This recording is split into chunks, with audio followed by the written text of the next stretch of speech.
All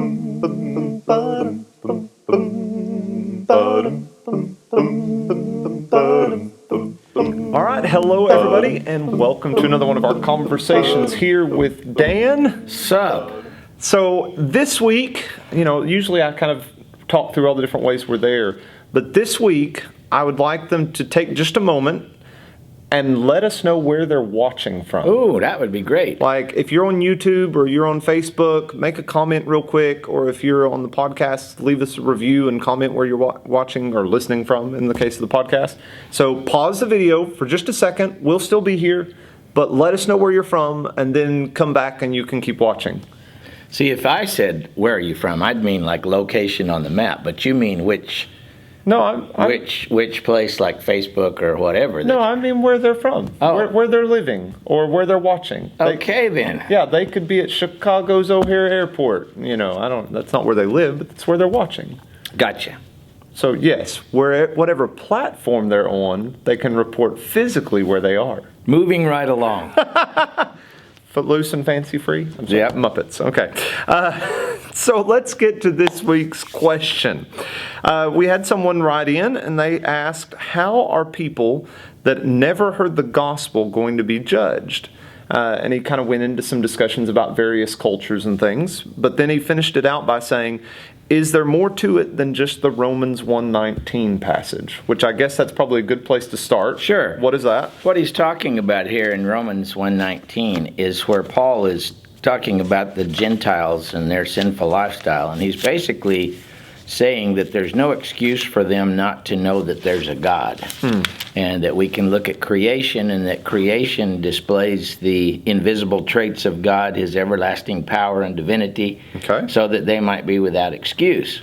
So the real intent of Romans 1:19 is that idolatry, like paganism, worshiping the trees or the animals or whatever, really has no excuse, because creation itself cries out that there's a God. The heavens declare the glory of God. The firmament displays his handiwork. Yeah. So that's certainly true, but the basis of God's judgment is a different matter. And so it does involve more than Romans 1:19. Okay. One of the things in the book of Romans, which is not the easiest book in the New Testament to get a hold of, is in Romans 1:16 and 17, Paul tells us that everybody needs the gospel. The gospel, right? The message of Jesus, his death, his resurrection, God's plan to make us righteous. That is what everybody needs for salvation. And then to justify that statement, he goes into the sin problem of the Gentiles first, the sin problem of the Jews. Right. And the reason people are lost is not because they have not heard or obeyed the gospel. The reason that people are lost is because they have violated some kind of law. They have sinned and gone against some kind of law that they knew. Okay. Now, in Romans chapter 2, verse 11, 12, and 13, read that one for us. Okay. For God shows no partiality. For all who have sinned without the law will also perish without the law. And all who have sinned under the law will be judged by the law. For it is not the hearers of the law who are righteous before God, but the doers of the law who will be justified. All right, I like the ESV there. That's what you're reading, right? Yeah. Okay. Notice in verse 11 that he says God treats all people the same, Jew and Gentile. The Gentile who didn't have the law sinned. He's saying he didn't have the law of Moses, but he still sinned. That means he violated some kind of law. The Jew had the law of Moses, but they sinned and violated that law. Okay. See? So both Jew and Gentile stand condemned, because verse 13 explains it's not those who hear the law that are righteous before God, but those who do it, those who keep it. Yeah. The problem with law of any kind is fallible human beings can't keep it. We can't perfectly keep it. Right. Not that we can't make a good attempt and have a good direction in our life, but we'll never be without sin. Okay. So he says the same thing in chapter 3. If you go over to chapter 3, verse 9 and 10. Read that for us. It says, "What then? Are we Jews any better off? No, not at all. For we have already charged that all Jews and Greeks are under sin. As it is written, none is righteous, no, not one." All right, so nobody is righteous. That's a problem. So go down to verse 20. Okay. And so in verse 20 of chapter 3, "For by works of the law no human being will be justified in his sight, since through the law comes knowledge of sin." In verse 20, yours translates the law. But in the Greek text, there's no article in either case in verse 20. So it really says, by works of law shall no flesh be justified. Referring back to the Jews and the Gentiles. Right, the Gentiles, whatever law they were under, the Jews, whatever law they were under, no law can make man righteous. Which would then fit with everything a little better, because I've heard some people use this verse and say, well, if it's by the law, meaning like the teaching of the Jewish law or the gospel, then maybe we shouldn't teach people that have never heard the gospel, because then they get more grace that way. Yeah, no, not it at all. Okay. So when you come down to verse 21, yours probably says, apart from the law. It does. But there's no article here. It says, apart from law, a righteousness of God has been made known, that is witnessed by the law and the prophets. He's talking about the gospel, the promised work of Jesus Christ. Yeah, okay. And then just differentiating there in 21, it's talking about law, meaning what he's talked about previously. That's right. And then law and the prophets talking about the Torah. Right. If you'll go back to chapter 2, verse 14 and 15, he explains the law that the Gentiles were under. Right. For when Gentiles who do not have the law by nature do what the law requires, they are a law to themselves, even though they do not have the law. They should show that the work of the law is written on their hearts, while their conscience also bears witness, and their that breaks up on the line, and their conflicting thoughts accuse or even excuse them.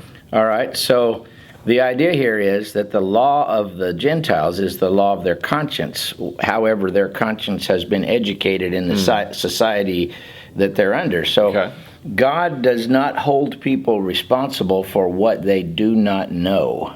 He holds them responsible for what they do know. And the problem is they have violated what they do know. Okay. The Gentile violates his conscience, the Jew violates the law, and so they have sinned. Sin is the problem. So in chapter 3, verse 23, which we're well familiar with, we think, read 3:23. For all have sinned and fall short of the glory of God. All right, now that passage does not say all have sinned and fallen short of the glory of God. It says all have sinned and fall, a present tense, short of the glory of God. So the point is, as he's proven in these first 3 chapters, that everybody has sinned in the past, everybody does sin in the present, therefore righteousness or justification cannot be had by any kind of law. Some people think that we have just come out from under one law and come under a new law. Yeah. But law as a system of justification does not work. Now, to put it simply, it's like this.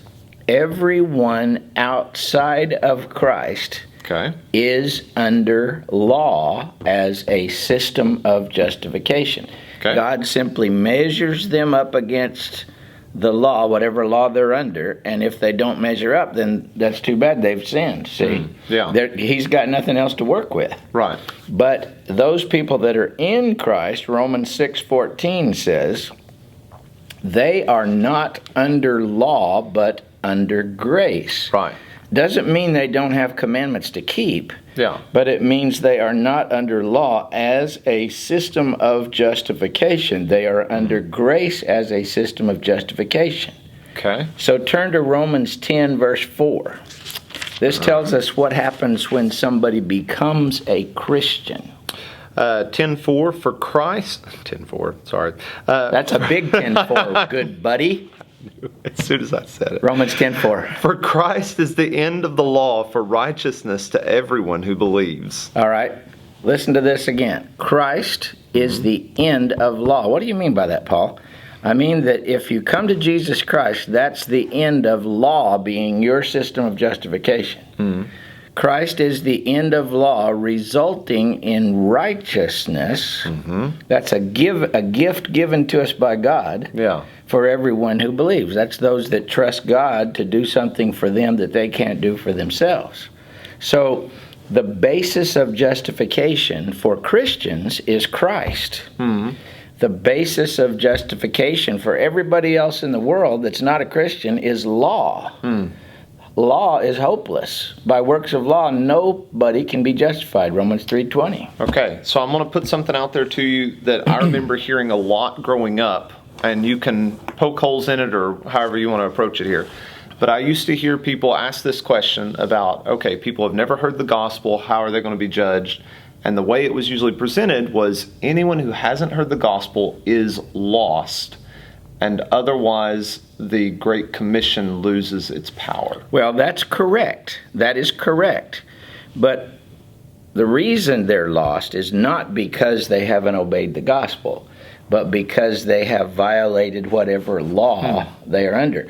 The gospel is the cure, not the reason for the disease. Got it. The gospel is their hope of justification. So the Great Commission, we do need to teach the people that have never heard the gospel because they're lost. That's the whole point of the book of Romans. They're lost because all they have is law, and law can't save anybody. Okay. Now, the opposite extreme would say, well, since we're not under law but under grace, like I think it's Romans 6:15, shall we go on sinning since we're not under law and under grace? And he says, may it never be, because he says that we, like we preached Sunday night, we've died to sin. We've had a big paradigm shift, a mental and spiritual conversion. We've buried that old man in the waters of baptism. We've been raised to walk a new life, and we think of ourselves a different way. Right. But we still have commandments to keep, Jesus's and his apostles' commands, but we are not made righteous by our perfect keeping of those commandments. Yeah, and there's never any little bit of, oh, we can fill that cup, and then God will fill the rest. He just presents it to us. Yeah, he gives it to us, and one of the conditions of grace is the effort to live according to Jesus's commands and walk by the Spirit, or walk in the light, as John puts it. Right. But that doesn't equate to perfection. Never will, never has. Okay.